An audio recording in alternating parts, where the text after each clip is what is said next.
fought against it is when you fought energy, you struck against life. Yeah.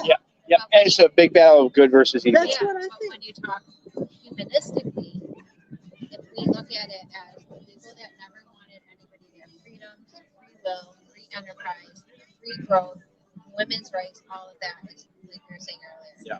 This is the complete opposite side of everything that we've ever had. And that's what we're seeing is these people. When they talk about coming out of the shadows, that's what they're talking about. It's not evil, it's not people dreamers, it's everybody that has lived underground and has lived on the other side of the spectrum because of whatever they were taught and told, you're not going to be accepted or this isn't good, which nobody gives a shit about how you live your life. You do yours, I do me. Don't make me have to like tell you. Don't harm anybody or cause property damage. And that's how our law was set up before. So all the laws now that there's no, where you can't face your accuser, where it's not another man or woman, is not constitutional. So we get rid of all that. Then we could support the police because then they're only dealing with the real criminals, not these petty marijuana herbalists who are using it for medicine and creating that hate of the police. If we eliminate what the police are policing and get back to just victims and property damage. And your body is your body and your children are your property. And so no. And then when you hear politics aside as far as parties, when you hear Nancy or you hear them, do it for the children. Yeah. It's not when I hear that, it's do it for the children so we can hand you over the property. Of course. It's not do it for the kids. And that's what we're talking about, word interpretation.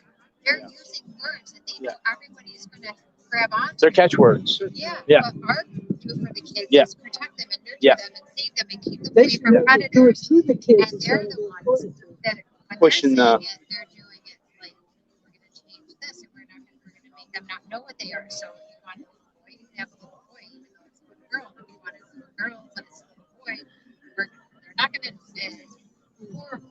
Yeah. And I, like I said, I'm 53 years old.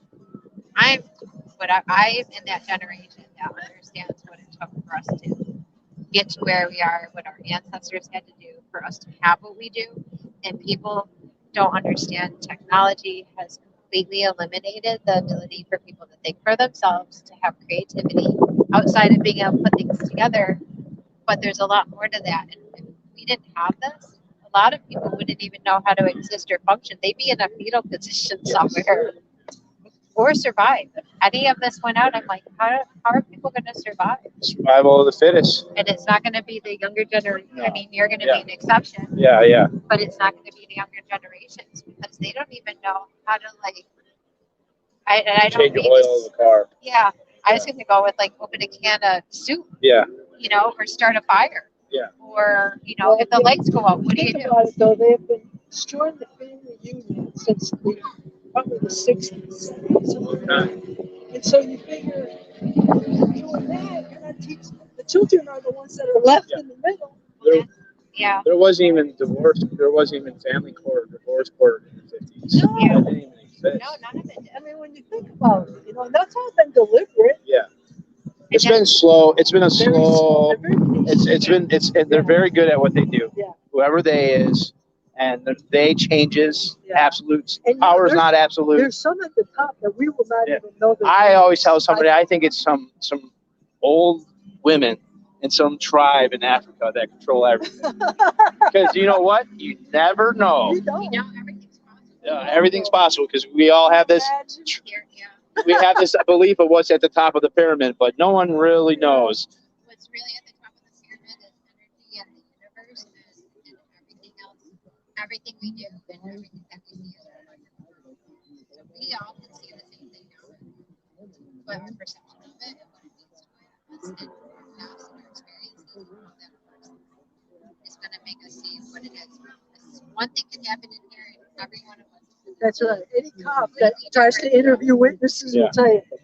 People all saw the same thing. They were all standing there, so he interviews them. And they all have a little different story. It's like, we all were all watching. We all have a different perspective. The thing is, think about that statement. Yeah, They all tell the same thing, but that's not true. exactly. Because where you are, you're going to see something different from where I am, and where you are, Yeah. you're going to see something different Yeah, because of the different perception, exactly.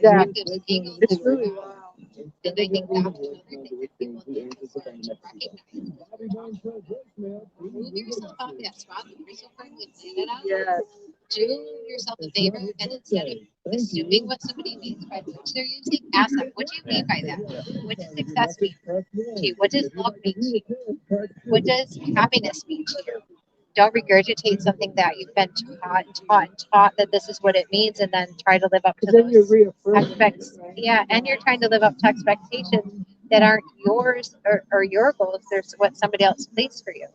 So when you start to redefine, well, my happiness is this. My mom did it. My uncle and my family they love everybody so much, but they're like, this is what you need, and this is how your life. And I'm like, Mom. She's like, he just wants you to be happy. Like, your happiness is their most important thing. And I looked at her. I said, has anybody ever asked me what my happiness looks like? There you go. And that was the end of the conversation. And ever since then, it's like, ask me what makes me happy before you tell me what I need to do to be happy. Yeah. And I say, That's tell everybody good. that. That's good. That's a good response. Yeah, and that should be for everybody. And then start asking our own selves, how do we love? That's why you have abuse. That's how people know it's love. It's not that they're sitting there with somebody that's angry. To them, that's a form of love. Or somebody that buys you a lot, or somebody that hugs you a lot. It's negative attention's better than no attention. But to them, it's not negative attention because it's all they've ever known. Yeah. So to them, It's that's attention. all they're familiar with. So when they're like, well, walk away, you're literally, in other words, asking them to walk away from the only love that they know, because we haven't experienced love in that way, or we don't see that as love. We can't comprehend why somebody would say it, but until you recognize how they're perceiving it, until you help them learn. And it's not that that person that's hurting them doesn't love them. 9 out of 10, that's how they were loved. They were treated. And they were loved. So it's generational. Oh, And until people start to say, hey, break out of the cycle.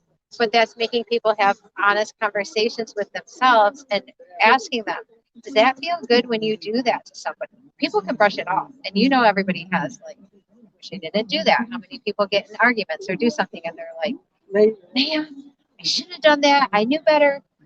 That's caring. And if we teach them how to get in tune with that before they do the action, and stop themselves and take a breath or walk away or rethink or take emotion out of it, come in with logic, there's a lot of changes that could really happen. So, all right, I'm done with my. No, you're good. Perfect. Thank you. Great meeting Yeah. you, What was your name? Sue. Sue. I'm Scotty. Scotty. Nice to meet you. Good luck with the rest of your journey. Oh, thank you. I don't know where it's gonna take But you me. do have a great smile. Oh, thank you. Doesn't he? He has like a great smile. Oh, thank you. So you're very perfect. Thank you. I try to be friendly, and You are. I love everybody. Oh, thank you. Thanks again. You too. I'll be in touch. Okay. Take care of yourself. If you need anything, help, let me know. Thank you for the charm.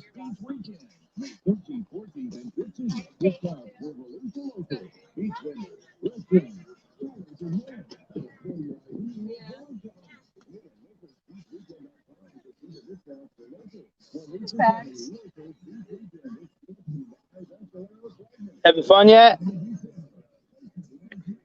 Is that Tink? Ariel? Neither? Nope, neither. That is Elsa and Anna from Frozen. Oh, I'm way off. Do you want to build a snowman? Well, you got that right. Is that from? Hey. Hey, how you doing?